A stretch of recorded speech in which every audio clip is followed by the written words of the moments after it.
Nakijoin sa field trip si Liam dito sa Japan. Hello mga Mima, we went to Kids Plaza Osaka and 4 hours playing here is not enough.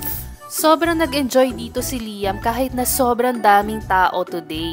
It didn't stop Liam from enjoying the place.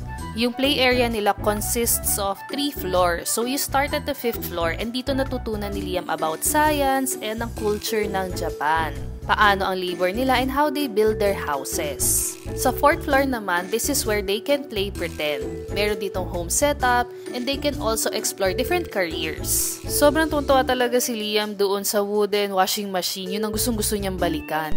After nun, Liam tried different careers tulad nitong pagiging postman. He also get to experience how it is to socialize with different nationalities habang he is pretending to be a chef. Ang entrance fee dito for adults is at 1,400 yen, while for kids, it's at 500